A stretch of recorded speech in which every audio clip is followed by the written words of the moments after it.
The Valari ship descended through the clouds above Geneva on a cold morning in March. Ambassador Kethral stood at the viewing window and watched the blue and green planet grow larger beneath them. He had spent 200 years serving the Galactic Council as a diplomat.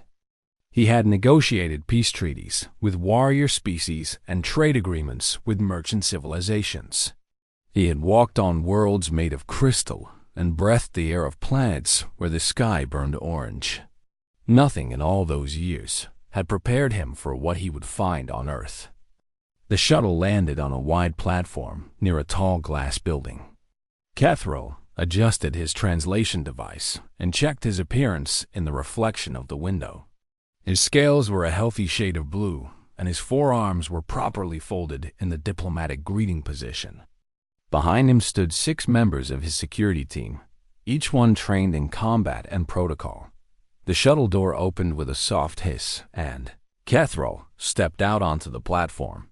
The air was cold and carried strange scents that his sensors could not identify. Standing at the edge of the platform was a group of humans waiting to receive them. Kethral had studied human biology before arriving. They were soft creatures with no natural armor or weapons. They had flat teeth meant for grinding plant matter, and weak claws that could barely scratch through fabric. By all measurements, they should have been a prey species, the kind of beings that other creatures hunted for food. Yet somehow they had risen to dominate their entire planet and reach out into the stars. The human at the front of the group stepped forward. She was tall for her species, with brown hair pulled back from her face and eyes the color of whetstone. She wore a dark uniform with symbols on the shoulders that indicated military rank. "Ambassador Kethral," she said in a clear voice. "I am Commander Laura Bennett of the Earth Defense Coalition. Welcome to our world." Kethral began to respond with the traditional greeting, but the words died in his throat. Something moved at the commander's side. Something large and covered in golden fur, with pointed ears and a long snout filled with teeth. It rose from its sitting position and stood beside the human woman, and its eyes locked onto Kethral with an intensity that made his secondary heart skip a beat. "What is that creature?" Kethral said. His voice came out higher than he intended, and he saw his security team reach for their weapons. Commander Bennett looked down at the beast and placed her hand on its massive head. "This is Max. He is my partner." "Partner?" Kethral repeated. His translator must have made an error. The word partner implied equality and cooperation. It implied a relationship of mutual benefit. One did not form partnerships with animals that had teeth designed to tear flesh from bone. "Max is a German shepherd," Lavra continued. "He has been with me for 7 years. He is trained in protection and detection work." One of the Valari guards made a sudden movement, and the creature called Max turned its head toward him. A low rumbling sound came from its chest, and its lips pulled back to reveal those terrible teeth. Kethral felt fear wash through his body like cold water. "Easy, boy," Lavra said softly. She scratched behind the creature's ears, and the rumbling stopped. Its tail began to sway back and forth, and its tongue rolled out of its mouth in what almost looked like a smile. Kethral gathered his courage and stepped closer. His scanners were working overtime trying to analyze the creature. "Commander Bennett, our instruments indicate that this animal possesses the biological markers of an apex predator. It is designed by evolution to hunt and kill. How is it that you stand so calmly beside it?" Lavra smiled at him. "Humans have been standing beside creatures like Max for about 40,000 years, Ambassador. We call them dogs. They are our oldest friends. 40,000 years. Kethral tried to process this information. His own species had achieved spaceflight only 8,000 years ago. These humans had been forming bonds with predators since before they had built their first cities. "I do not understand," Kethral admitted. "In our experience, civilizations rise by domesticating prey animals. The Valari bred the more beasts for food and labor. The Kreth used giant herbivores for transportation.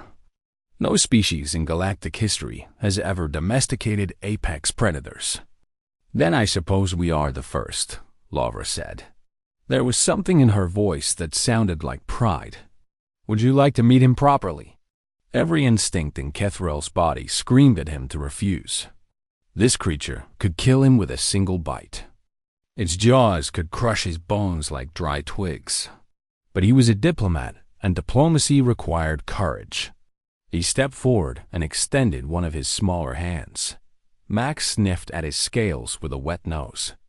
The creature's breath was warm and smelled of meat. Then its tail wagged faster and it pressed its head against Kethrel's palm. The fur was softer than he expected. He likes you, Lavra said. Dogs are excellent judges of character. Kethrel felt something shift in his understanding of the universe. This predator, this killer designed by millions of years of evolution, was showing him affection. It wanted to be touched. It wanted to be friends. The delegation made their way into the glass building, and Kethrel found himself walking beside Commander Bennett, with Max padding along between them. Other humans stopped to watch them pass, and many of them smiled at the dog. Some even bent down to pet it as they walked by. They showed no fear at all. Commander, Kethrel said quietly, how did your species accomplish this? How did you turn predators into companions? Lavra was silent for a moment. 40,000 years ago, wolves would follow human camps and eat the scraps we left behind. We could have driven them away. We could have killed them out of fear. Instead, someone decided to share their fire and their food. Over time, the wolves that were friendliest to humans survived and had puppies. Those puppies were even friendlier. Generation after generation, the bond grew stronger until we had dogs. You turned enemies into family, Kethrel said. We made friends with monsters, Lavra replied. And in doing so, we became something more than what we were alone. That night, Kethrel sat in his quarters aboard the Valari ship and wrote his first report to the Galactic Council. His hands trembled slightly as he typed the words. Humans display an unprecedented relationship with predatory fauna. They have not merely domesticated these creatures, but formed genuine emotional bonds with them. The implications of this ability are significant. A species capable of befriending apex predators may be capable of forming alliances that no other civilization could imagine. Recommend further study and extreme caution. These beings are unlike anything we have encountered before. He looked out the window at the lights of the human city below and wondered what other surprises this strange species had in store for the galaxy. 3 months had passed since the Valari delegation arrived on Earth, and Dr. Yeveth still could not believe what she was seeing.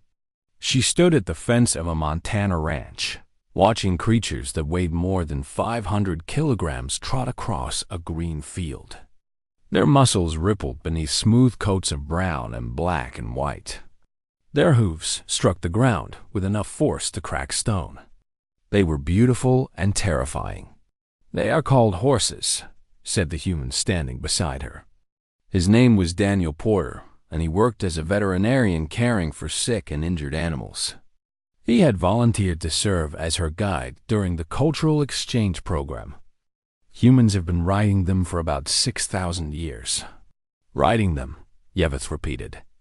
Her translator was working fine, but the concept refused to settle properly in her brain. You sit on top of these creatures, and they carry you places. That is correct, but they could kill you. My scanner indicates that a single kick from those legs could shatter a human ribcage. Daniel nodded as if this was obvious information. That is why you learn to communicate with them. You read their body language. You build trust over years of working together. See that brown Mari over there? Her name is Jenny, and she has been my companion for 12 years. She would never hurt me on purpose. As he spoke, the brown horse turned its massive head toward them and began walking in their direction. Yeveth took an involuntary step backward, but Daniel remained where he was. The horse approached the fence and pressed its nose against the wood. Daniel reached out and stroked the long flat plane of its face. "Hey there, girl," he said softly. "Did you miss me?" The horse made a sound through its nostrils and pushed its head against Daniel's chest. He laughed and scratched behind its ears. The creature's eyes half closed with pleasure. Yeveth watched this interaction with growing amazement. This was not the behavior of a captive animal tolerating its master. This was genuine affection. The horse wanted to be near this human. It sought out his touch and responded to his voice with what could only be called happiness. "Would you like to meet her?" Daniel asked. Yeveth hesitated. Her entire body was screaming at her to stay away from this giant creature with its crushing hooves and powerful body. But she was a scientist, and scientists could not let fear prevent them from seeking knowledge. She stepped forward and extended her hand. Jenny turned her large brown eyes toward the alien. Her nostrils flared as she took in Yeveth's scent. For a long moment, nothing happened. Then the horse lowered her head and gently bumped her nose against Yeveth's palm. The fur was soft and warm and slightly damp. "She has accepted you," Daniel said with a smile. Yeveth felt something strange happening inside her chest. It was not fear. It was something closer to wonder.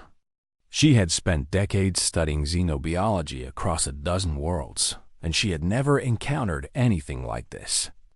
A prey species had somehow convinced apex predators to become their friends and giant herbivores to become their servants. They walked together through the ranch, and Daniel showed her more animals. There were cattle standing in muddy fields, massive creatures bred for their meat and milk. There were chickens pecking at the ground, small feathered things that provided eggs and food. There were pigs rooting in pens and goats climbing on wooden structures. All of these made sense to Yeveth. Her own species had domesticated similar animals on their homeworld. Then she saw the barn cats. They emerged from a wooden building as the sun began to set. There were 4 of them, moving with liquid grace across the dusty ground. Their eyes caught the fading light and reflected it back like tiny mirrors. They moved like hunters because that is exactly what they were. "What are those?" Yeveth asked. A voice had gone quiet. "Barn cats. They keep the rodent population under control. The orange one is called Pumpkin. He's very friendly." Yeveth watched the orange cat approach them.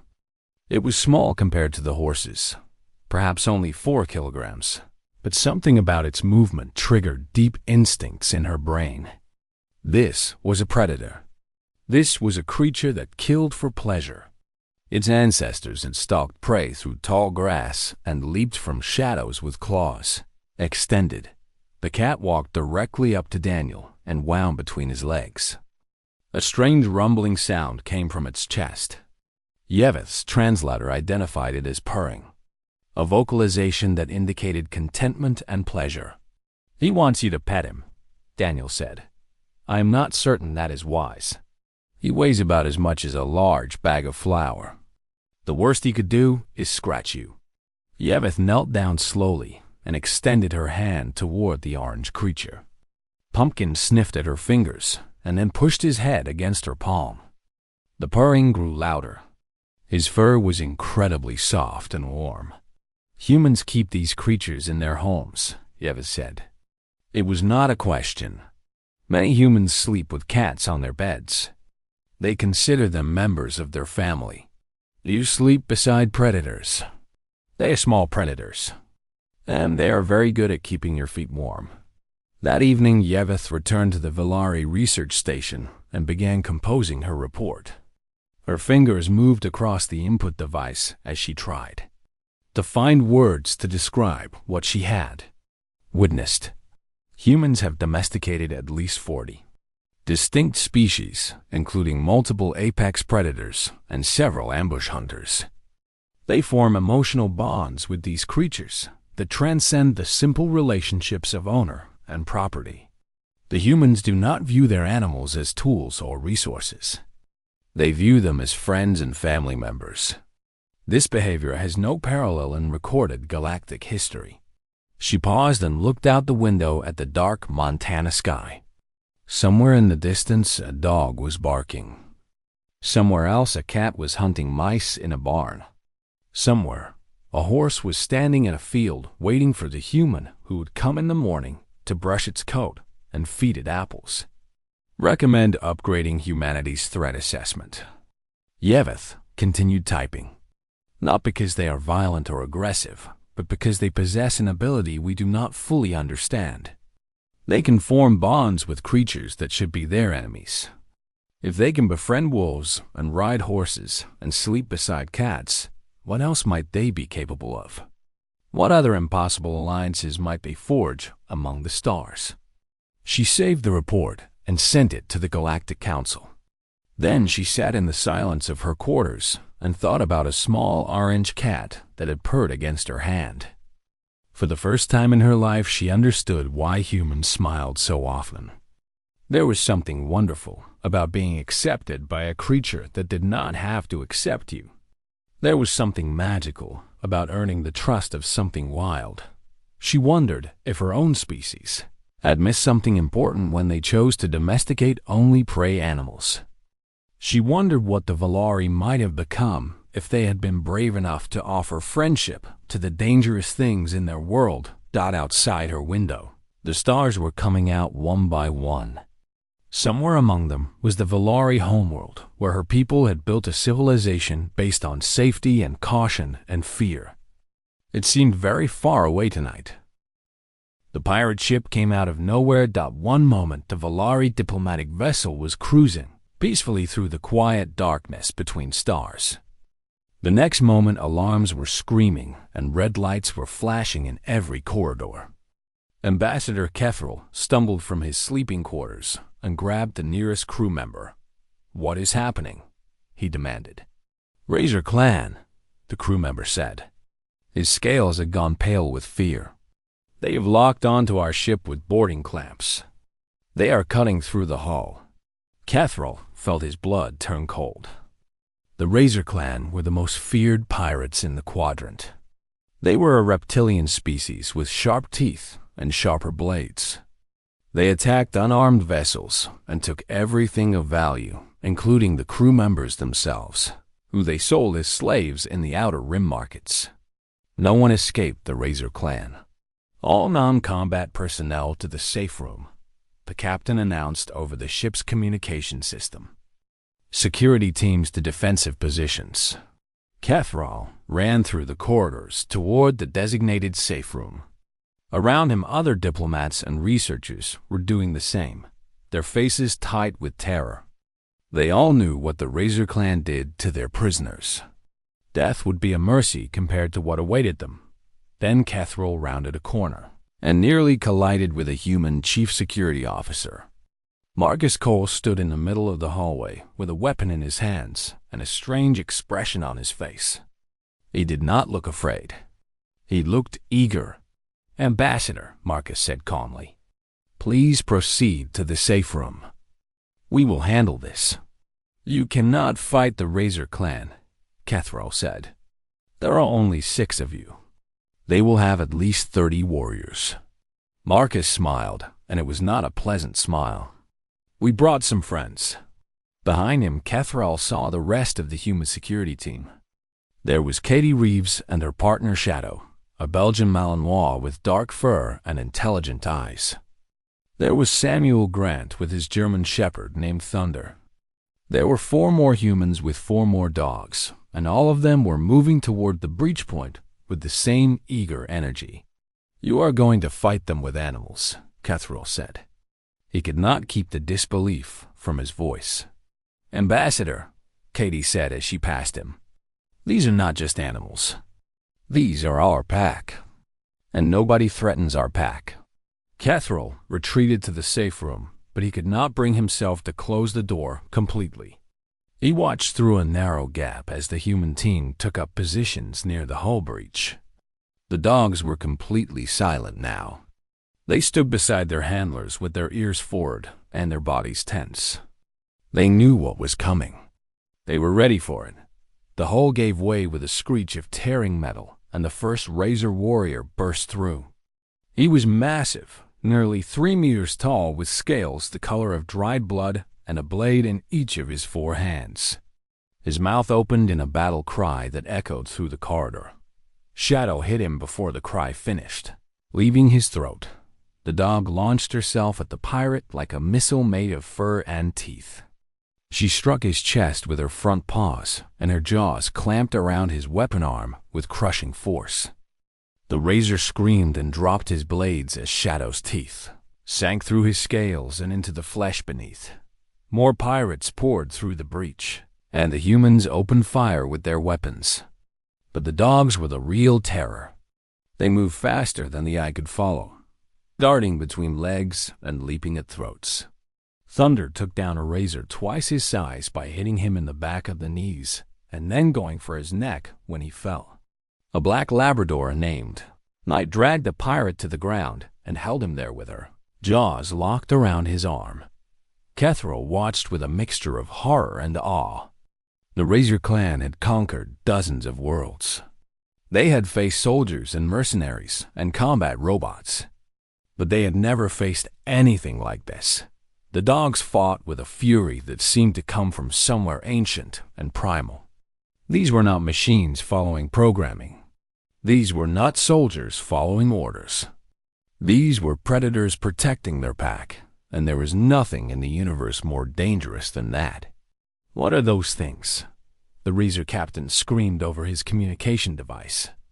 Kethril could hear the terror in his voice. "What demons have you brought aboard this ship?" Marcus Cole stepped forward with his weapon leveled at the captain's head. Behind him, Shadow stood over her fallen opponent with blood on her muzzle and her tail wagging slowly. She was not tired. She was not satisfied. She was waiting for permission to continue.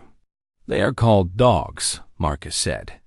"They are our friends, and they really do not like it when someone threatens us." The Razor captain looked at the humans with their calm faces and steady hands. He looked at the dogs with their bloody teeth and eager eyes. He looked at his warriors lying on the ground, defeated by creatures that weighed a fraction of what they did. "We surrender," he said. The battle was over in less than 3 minutes. Kethril emerged from the safe room and walked through the aftermath. Velari crew members were staring at the humans and their dogs with expressions of shock and wonder. Several of the dogs were already back to their normal behavior, sitting beside their handlers and accepting scratches behind their ears as if they had not just defeated the most feared pirates in the quadrant. Katie knelt beside Shadow and ran her hands over the dog's body, checking for injuries. "Good girl," she murmured. "Such a good girl." Shadow licked her face, and her tail wagged faster. "They love each other," Kethril said quietly. He was speaking to himself, but Marcus heard him. "More than you can imagine," the security chief said. "I would die for any of these dogs, and they would die for me. That is what pack means. That is what family means." Kethril looked at the captured pirates being led away in restraints. They were still shaking. They would have nightmares about this day for the rest of their lives. The most dangerous predators in the quadrant had been defeated by an even older alliance. "I am beginning to understand," Kethril said slowly. "You did not simply domesticate predators. You merged with them. You became something new together." Marcus nodded. 40,000 years ago, we were just another prey species hiding in caves and hoping the wolves would not find us. Then someone decided to try something different. Someone decided to offer friendship instead of fear. And everything changed. He looked down at Thunder, who was leaning against his leg with a contented expression. "We are not humans with dogs," Marcus said. "We are humans because of dogs. They helped us become who we are, and we will never forget that." Kethril added another note to his diplomatic file that night. His hands were steady, but his mind was racing with the implications of what he had witnessed. Humans have weaponized the bond with their predator companions. But weapon is the wrong word. This is something deeper. This is symbiosis. This is two species that have grown together until they cannot be separated. Recommend the Galactic Council pay very close attention to humanity. They have shown us something that changes everything we thought we knew about the development of intelligent civilizations. He saved the file and looked out at the stars. Somewhere out there, the Razor Clan was licking its wounds and spreading stories about the demons that humans kept as pets. The galaxy would never look at Earth the same way again. The Great Chamber of the Galactic Council had not seen a gathering like this in over a century. Representatives from 217 species filled the curved rows of seats that rose from the central floor to the distant ceiling. Holographic displays flickered with data and translation devices hummed as they worked to convert hundreds of languages into something each delegate could understand. High Counselor Vethmar presided over the assembly from a raised platform at the center of the chamber. He was ancient, even by the standards of his long-lived species, and he had guided galactic politics through wars and plagues and first contacts with more civilizations than he could easily count. But he had never faced a question quite like the one before the council today. We are here to discuss the formal application of the human species for associate membership in the galactic community, Vethmar announced. His voice was amplified to reach every corner of the vast space. The floor is now open for debate. Representative Skrill of the Razor Clan was the first to rise. His scales were the color of rust, and his voice carried the rasp of barely contained fury.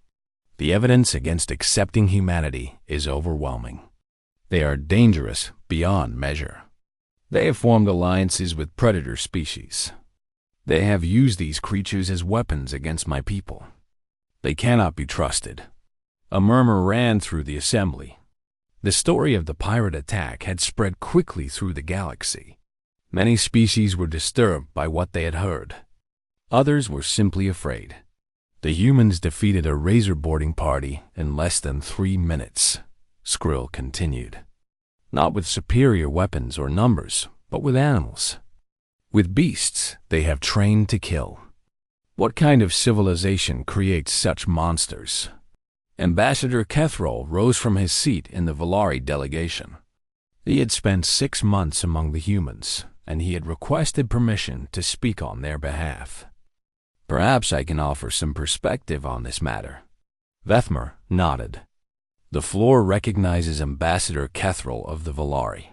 Kethrol walked to the center of the chamber, where a holographic projector waited. He activated it, and images began to appear in the air above his head. Humans walking beside massive canines. Humans riding horses through mountain passes. Humans with hawks perched on their arms. Humans swimming alongside dolphins in blue water. Representative Skrill asks what kind of civilization creates such monsters, Kethrol said. I would suggest he is asking the wrong question. A better question might be, dangerous to whom? He let the images cycle through as he continued speaking. Yes, humans domesticated apex predators. Yes, they have formed bonds with creatures that could easily kill them. But look at how they accomplished this. Not through cruelty or domination or force. Through partnership. Through patience. Through something they call love. Skrill hissed. Love. You expect us to believe that these soft creatures love the beasts that serve them. I do not expect you to believe anything, Kethrol replied calmly. I am asking you to consider the evidence. I spent 6 months on Earth watching humans interact with their animals. I saw a veterinarian press his face against the nose of a horse that could have crushed his skull with a single movement. I saw children playing with dogs whose jaws could snap bone like dry twigs.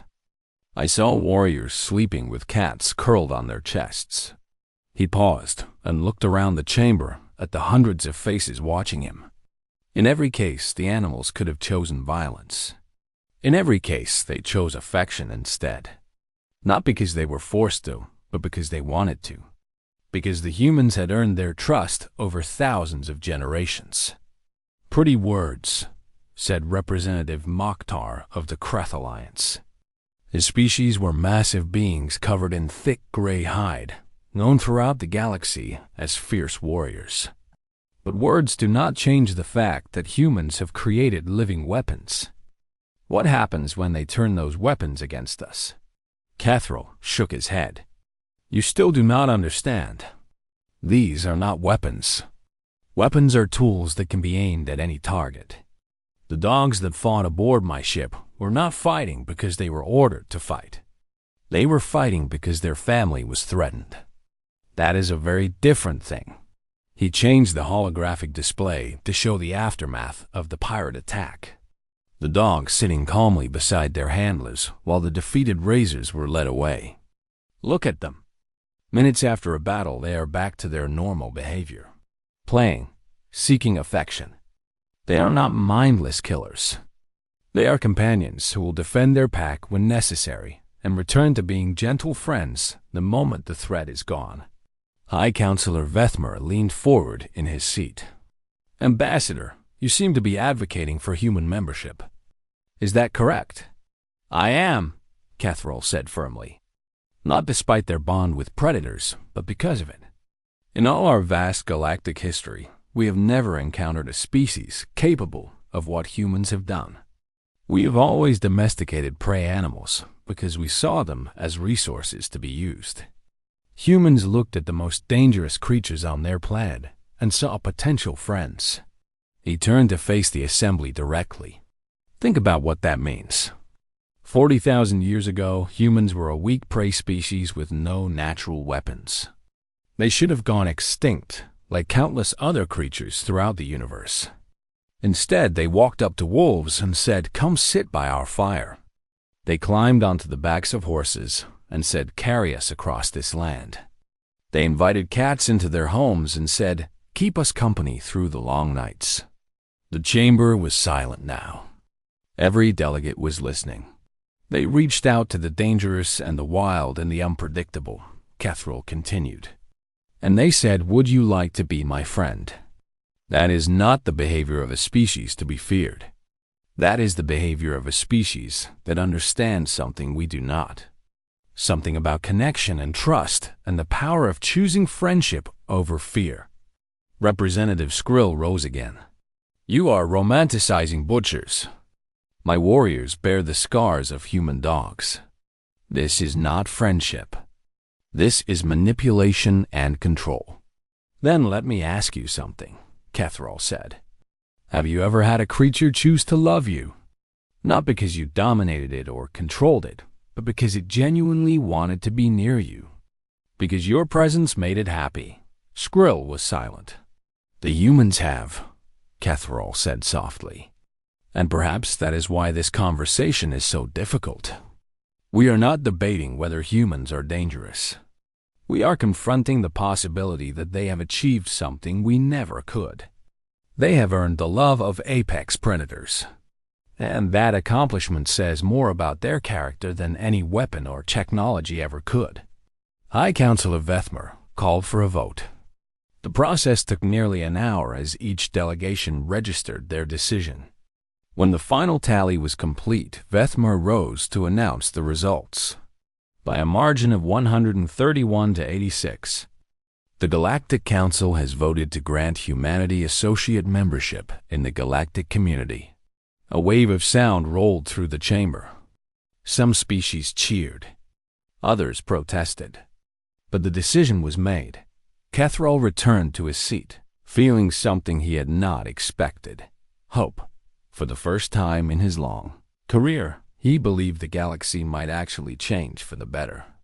If humans could teach wolves to be friends and horses to be partners and cats to be family, perhaps they could teach the rest of the galaxy something too.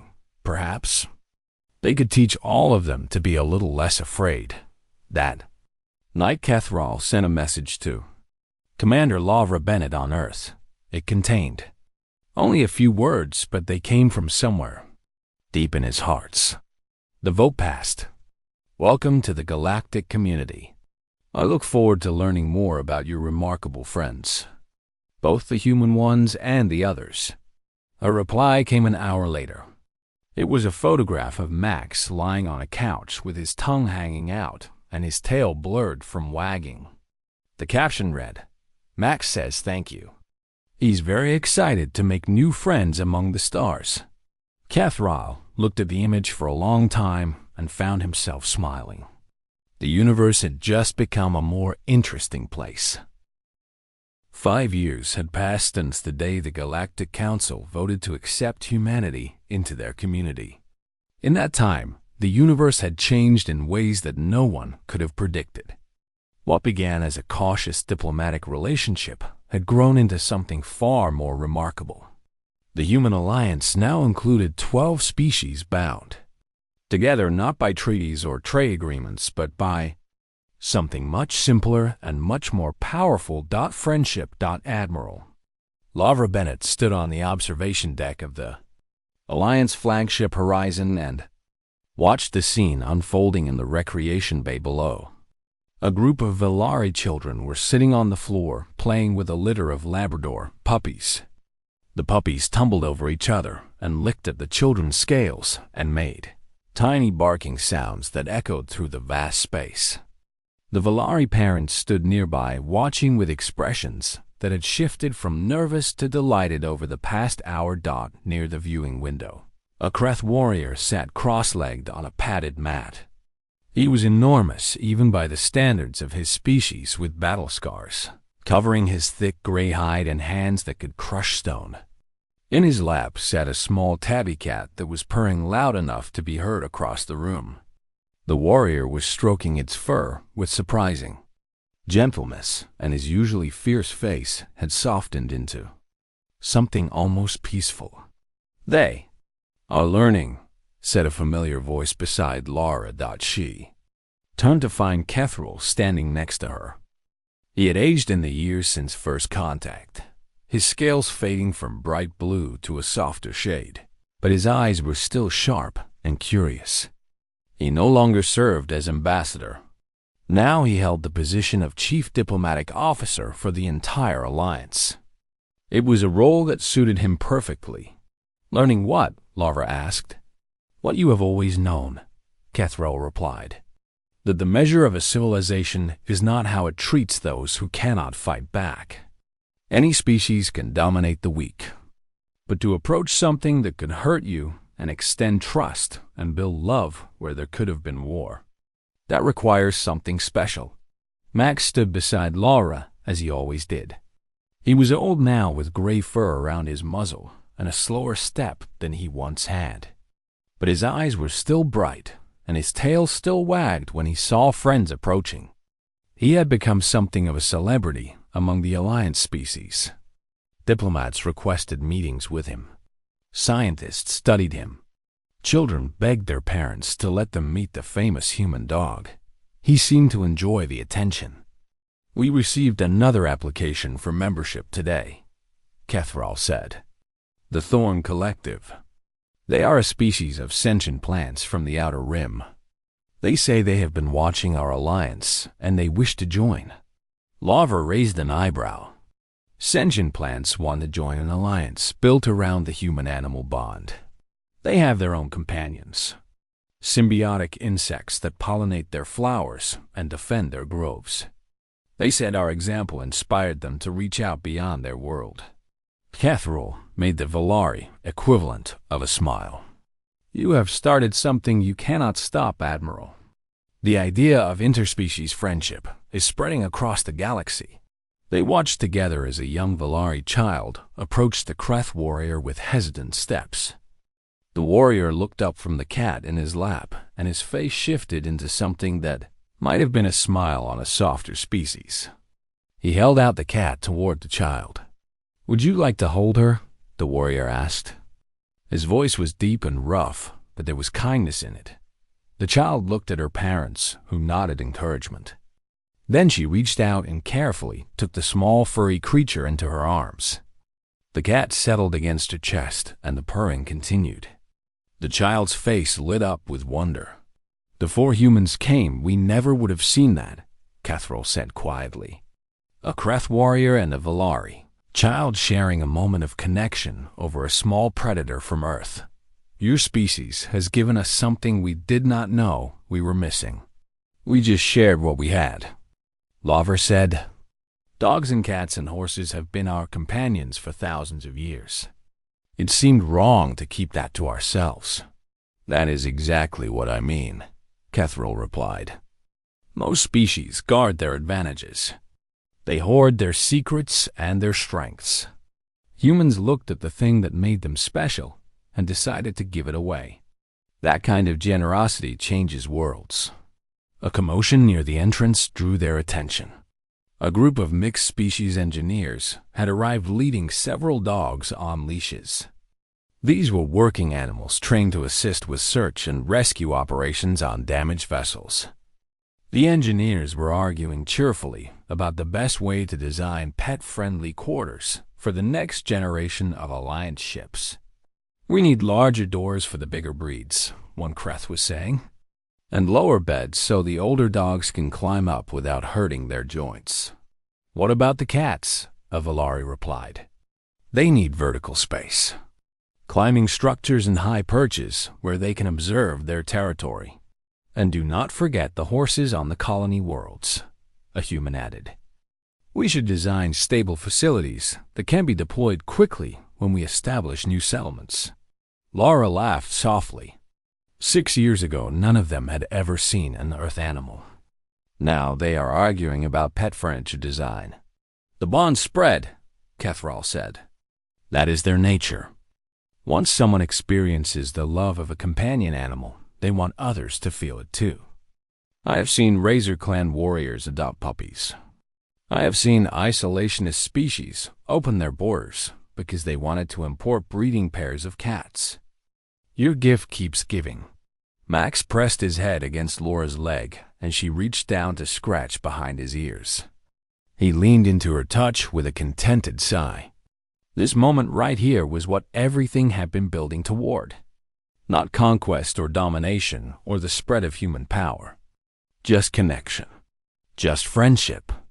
Just the simple joy of being together. Do you know what the rest of the galaxy calls us now? Cathrall asked. Lavra shook her head. The Pack Alliance? Because that is what we have become.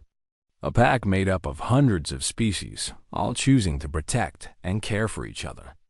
All because one small planet taught us that the scariest creatures in the universe can become the greatest friends. In the recreation bay below, the Valari child was now surrounded by puppies. They were climbing over her and licking her face, and she was laughing with pure delight. Her parents were smiling. The Kreth warrior was showing another child how to properly hold a cat. A group of engineers was sketching designs for improved dog toys. Thought it was chaotic and loud and messy and absolutely wonderful. 40,000 years ago, Laura said slowly, one of my ancestors sat by a fire and watched a wolf creeping toward the edge of the light. They could have thrown rocks. They could have screamed and driven it away.